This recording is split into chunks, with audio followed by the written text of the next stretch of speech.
10th class pass करके 11th में आ चुके हैं।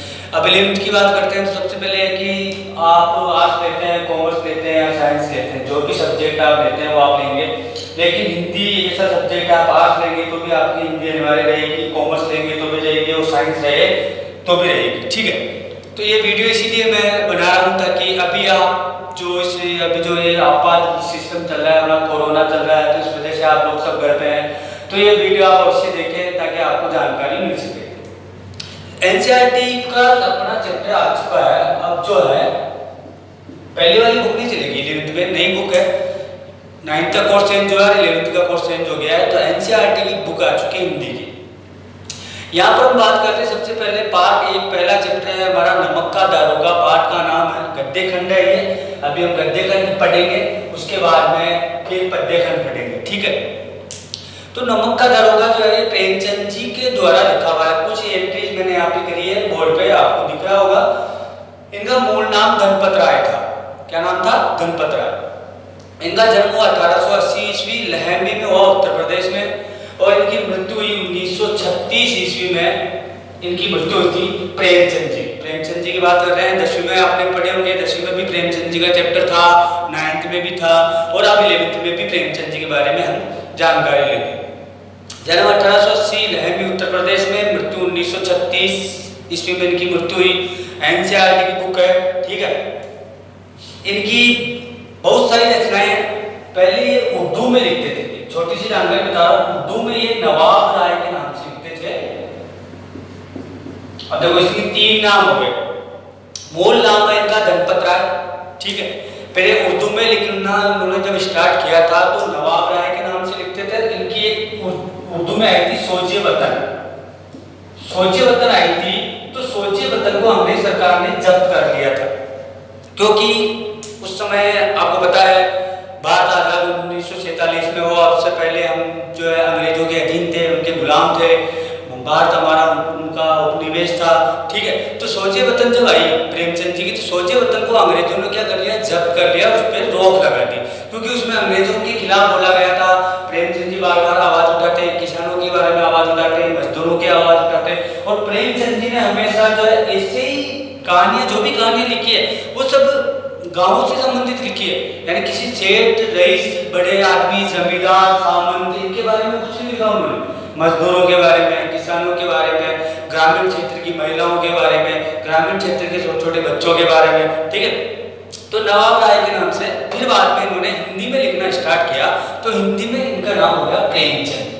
हिंदी में फिर इन्होंने प्रेमचंद जी के नाम से इन्होंने लिखना शुरू कर दिया था। ठीक है, तो अब हम बात करते हैं सबसे पहले चैप्टर की। हमारा सिलेबस का 11th क्लास का पहला पार्ट है, एनसीईआरटी की बुक है, उसका नाम है नमक का दारोगा।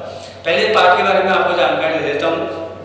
पार्ट है एक मुंशी बंसीधर नामक एक पात्र होते हैं, इसमें नायक है वो ईमानदार होते हैं। और ईमानदार व्यक्ति आप भी जानते हो और हम भी जानते हैं, ईमानदारी का भी जमाना नहीं, भ्रष्टाचार चारों तरफ, और वो ईमानदारी का बार पढ़ाते हैं, तो वो ईमानदारी की वजह से टिक नहीं पाते। तो नमक विभाग में जब उनकी नौकरी लगती है तो वहां पर भी एक बहुत बड़ा नामचीन सेठ होता है, वो उनको रिश्वत देकर खरीदने की बात करता है, लेकिन प्रेमचंद जी नहीं मानते हैं और वो उसके खिलाफ केस कर देते हैं। अदालत में फैसला होता है जहाँ पे वो बंसीधर जी की हार होती है, क्योंकि वो पैसे वाला होता है, सेठ होता है, वो वकीलों की पूरी फौज खड़ी कर देता है। बंसीधर जी के पास कुछ होता नहीं है, वो खुद का केस खुद ही लड़ता है, आखिर में उनको हारना पड़ता है।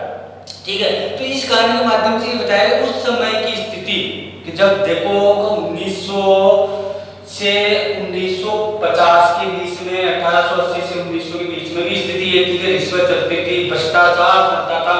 भ्रष्टाचार उस समय भी मौजूद था। आप अगर ये सोचते हो अभी भ्रष्टाचार मौजूद है, ऐसा नहीं है। भ्रष्टाचार उस समय भी मौजूद था, अभी भी मौजूद है। आप देखते हैं आज किसी भी विभाग में जाओ, कहीं ना कहीं भ्रष्टाचार भ्रष्ट व्यक्ति मिल ही जाएगा, रिश्वत देता हुआ मिल ही जाएगा। आए दिन हम अखबारों में पढ़ते हैं, आज वहाँ पे दबोचा, आज वहाँ पे दबोचा, कोई 2000 की रिश्वत लेके पकड़ा गया, कोई 50,000 की रिश्वत लेके पकड़ा गया। तो इस बात का उद्देश्य यही है। आखिर में फिर इसमें बताया गया है धर्म पर धन की जीत होती है, हार पर जीत पर हार की जीत होती है, सत्य पर असत्य की जीत होती है। लेकिन कहानी के क्लाइमेक्स में अंत में क्या होता है? अंत में वो जो सेठ जो होता है, जिनको जो है वंशीधर जी पकड़ते हैं, नमक गैर कानूनी तरीके से नमक ले जा रहे होते हैं, पकड़ लेते हैं, अदालत में फैसला होता है, वंशीधर जी हार जाते हैं। उसके बाद में वो सेठ वापस वंशीधर जी के पास आता है, उनसे माफी मांगता है और उनको अपनी जितनी भी जमीन जायदाद थी उस सेठ की उसका एक मैनेजर बना देता है, स्थायी मैनेजर बना देता है। मेरी प्रॉपर्टी के मैनेजर तुम ही हो और तुम्हें ही उसको मैनेज करनी है, क्योंकि उनको सेठ को पता होता है कि ये ईमानदार व्यक्ति है, ये अगर मान लो पैसे के बलबूते में नहीं झुका तो ये मेरी संपत्ति को अच्छे तरीके से रख लेगा। तो ये बात है इस कहानी का मूल जो भाव है, मूल जो बात है वो मैंने आपको समझा दी। ठीक है, प्रेमचंद जी इनकी प्रमुख रचनाओं की बात करते हैं तो सेवा सदन, कायाकल्प, कर्म भूमि, रंग भूमि, गबन, ये जो उपन्यास के नाम है। इसके अलावा इनकी कहानियां जो है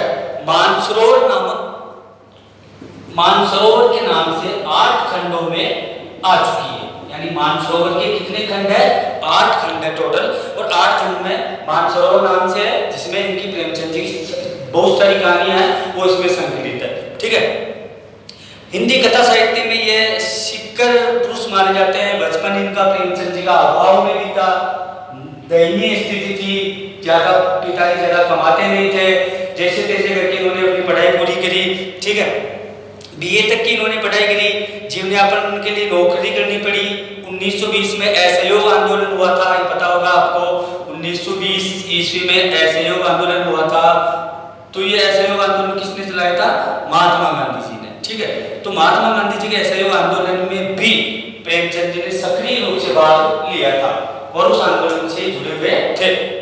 ठीक है, इनकी पत्नी जो थी, पत्नी का नाम था शिवरानी देवी, नाम लिख देता हूं मैं। इनकी पत्नी का नाम था शिवरानी देवी इनकी पत्नी थी, जिनका नाम था। वो भी अंग्रेजों के खिलाफ जो है जो भी आंदोलन होता है उसमें शिवरानी देवी भी प्रेमचंद जी के साथ बराबर कंधे से कंधा मिलाकर वो भी जो है हर आंदोलन में भाग लेते थे। ठीक है, उनकी जितनी भी रचनाएं हैं वो उनके खुद के संघर्ष से जुड़ी हुई है। खुद का उन्होंने जितना उन्होंने बचपन में संघर्ष देखा उस संघर्ष से उन्होंने अपनी रचनाएं करी। ठीक है, हिंदी साहित्य और उपन्यास की विधा में प्रेमचंद जी का जो काल अगर हम देखते हैं, उसके हिंदी साहित्य में नाम हो गया प्रेमचंद युग, और उसके बाद में जो हुए 1936 में इनका निधन हुआ, उसके बाद में जो काल आया वो प्रेमचंदोत्तर काल के नाम से जाना गया। ठीक है, तो आगे बात करते हैं इसकी। इनकी जो मूल जो बातें हैं, उनका आरंभिक कथा साहित्य कल्पना, संयोग, रोमांच के ताने बाने से बुना गया है। वो एक कथाकार के रूप में उन्होंने लगातार विकास किया। पंच परमेश्वर नामक कहानी लिखी जो कि बहुत ज्यादा प्रसिद्ध हुई। इसके अलावा उन्होंने सेवा सदन उपन्यास से सामाजिक जीवन के बारे में लिखा, और आदर्शोन्मुख यथार्थवाद का मतलब होता है, आपको समझाता हूं, यथार्थ का मतलब जो है जैसा, यानी जो जैसा दिख रहा है वैसा वैसा लिखना, उसमें ज्यादा बड़ा चढ़ाकर नहीं लिखना। जैसी चीज है, तो आदर्शोन्मुख यथार्थवाद परिपाटी इन्होंने चले, जैसा था वैसा लिखा। ग्रामीण क्षेत्र में क्या समस्याएं होती है, ग्रामीण क्षेत्र की महिलाओं की क्या समस्याएं होती हैं, छोटे छोटे बच्चे हैं उनके ख्वाब होते हैं, उनकी क्या समस्याएं होती है, वो वैसा वैसा उन्होंने लिखा। ठीक है, तो यह नमक का दरोगा 1914 में प्रकाशित हुई थी। ये कहानी हमारे यहाँ पे लिखी हुई है। ये कहानी हुई थी 1914 ईस्वी में ये प्रकाशित हुई थी। ठीक है, तो ये बहुचर्चित कहानी है। यथार्थवाद के एक मुकम्मल उदाहरण के रूप में इसको देखा जा सकता है। एक मुहावरे को लेते हैं हम इसमें, तो ये धन के ऊपर धर्म की जीत बताई गई है। धन और धर्म को हम सद्वर्ती, असद्वर्ती, अच्छाई, बुराई, एक होता है धन, पैसा, एक होता है धर्म। अब हम धर्म पे चलते हैं तो फिर हमारे पास पैसा नहीं होगा। अगर केवल सब कुछ हम धर्म ही सोचते हैं तो फिर हम धर्म पे नहीं चलेंगे। सत्य वाली बात आ गई। या तो आप धर्म पे चलो तो फिर आपको न्याय पे चलना होगा, सत्य की राह पर चलना होगा। तो वहाँ बहुत सारी समस्याएं हैं जिसको हमें उनका सामना करना होगा। और क्या अगर हमारे पास पैसे हैं तो कोई भी समस्या वो हमें पता है, और तुम्हें भी पता है, पैसों से सब कुछ संभव, पैसा बोलता है। अगर आज हमारे पास पैसा है तो हम कोई सा भी कार्य तुरंत प्रभाव से होते हैं, चाहिए पैसा। लेकिन पैसा कैसा हो, तरीका अच्छा हो, कमाने का तरीका अच्छा हो। ये नहीं कि हम गलत तरीके से पैसा कमा रहे हैं, गलत तरीके से पैसा कमाना भी गलत है। ठीक है, तो यहाँ पर बारे में मैंने बता दिया था, सेठ जी जिनका नाम होता है पंडित आलोपीदीन जी। पंडित आलोपीदीन उनका नाम होता है सेठ जी का, ठीक है। और दूसरा पात्र मुंशी बंसीधर, जिनके बारे में मैंने बताया कि ये दो ही पात्र हैं पूरी कहानी में, मुंशी बंसीधर जी और पंडित आलोपीदीन जी। यहाँ पर मैंने बात बताई दी थी कि उनको पंडित आलोपीदीन जी जो थे बहुत सेठ होते हैं, पैसे वाले होते हैं, नमक का व्यापार करते हैं, गैर कानूनी तरीके से नमक का व्यापार करते हैं, कर नहीं देते। रातों रात उनके जो वासिंदे, उनके सेवक जो होते हैं वहां से गाड़ियां भर के नमक के लिए आते हैं, रातों रात नमक वहां से गायब हो जाता है, सेठ जी के जो गोदाम में पहुंच जाता है, वहां से सेठ जी के जो नमक का व्यापार करते हैं। पैसा बहुत होता है, जितने भी बड़े बड़े विभाग के अधिकारी थे वो उनको सलाम बोलते हैं क्योंकि पैसा देते हैं, ठीक है। फिर नमक विभाग में मुंशी बंसीधर जी की जो है दारोगा के पद पर, दारोगा इंस्पेक्टर को बोलते हैं, ठीक है, किसी जाति विशेष नहीं है, दारोगा यानी इंस्पेक्टर। नमक विभाग में इंस्पेक्टर के पद पर जो है मुंशी बंसीधर जी जाते हैं, ठीक है। वहां जाते कुछ दिनों बाद में ही जब इनको पता लग जाता है कि नमक का गैर कानूनी तरीके से नमक जो है यहाँ से लाया जा रहा है, तो वो नमक की गाड़ियों को रोक लेते हैं। सेठ आलोपीदीन जो है वो खुद भी एक गाड़ी में, आलीशान गाड़ी में बैठकर वो भी वहां आ जाता है, तो उसको पता चलता है। अब वो बंसीधर जी को पैसे खरीदने के लिए 10,000, 20,000, 30, 40, 40, 50,000 तक की बात हो जाती है। 50,000 रुपए ले लो पंडित जी और ये मैटर क्लोज करो, लेकिन बंसीधर जी नहीं मानते, वो बस गाड़ियां पकड़ लेते हैं। वो कहते हैं अब फैसला अदालत करेगी। और फिर हम बात करते हैं कानून की। कानून में भी पैसा, अगर आपके पास पैसा है तो हम कोई भी केस को हम हमारे केवल में कर सकते हैं। इस प्रकार आलोपीदीन जी वकीलों की कोर्स खड़ी कर देते हैं और उस प्रकार केस को जीत जाते हैं और अपना काम हो जाता है। और बंसीधर जी जो है उनको नौकरी से इस्तीफा देना पड़ता है, नौकरी से इस्तीफा देते हैं, घर चले जाते हैं। बूढ़े माँ बाप परेशान होते हैं, बहुत मुश्किल से नौकरी मिली, पैसा कमाना था, क्यों जबरदस्ती आलोपीदीन जी से पंगा लिया, पंगा लेने का ये हुआ कि इस्तीफा देना पड़ा, ठीक है। लेकिन बाद में फिर कहानी का क्लाइमेक्स आदर्शोन्मुख हो जाता है, आदर्श आ जाता है, आइडियल आ जाता है, कहानी क्लाइमेक्स रहती है। क्लाइमेक्स में ये होता है कि किस प्रकार उनकी जीत होती है। बंसीधर जी वापिस जीत जाते हैं और उनके बूढ़े माँ बाप जो अति प्रसन्न होते हैं, अपने बेटे पर गर्व करते हैं कि हमारा बेटा इतना ईमानदार है, धर्म के रास्ते पर चलते हुए धर्म से वो नहीं झुका। धर्म ने कितनी कोशिश करी थी उनको परास्त करने की, उनको हराने की, लेकिन वो बंदे नहीं झुके, धर्म के बल पे जीते, धर्म के बल पे आगे गए और अंत में उनको धर्म के बल पे ही मैनेजर की जो इतनी ऊंची पोस्ट होती है वो उनको प्राप्त होती है, ठीक है। अब आगे देखते हैं। देखो कहानी जो है नमक का दरोगा, पूरी कहानी पढ़ेंगे, लेकिन इससे आगे वाला जो वीडियो आएगा उसमें मैं बोलूंगा और बोल के एक समझा कर तुम लोगों को ये कहानी हमने अभी परिचय के बारे में ले लिया पूरा।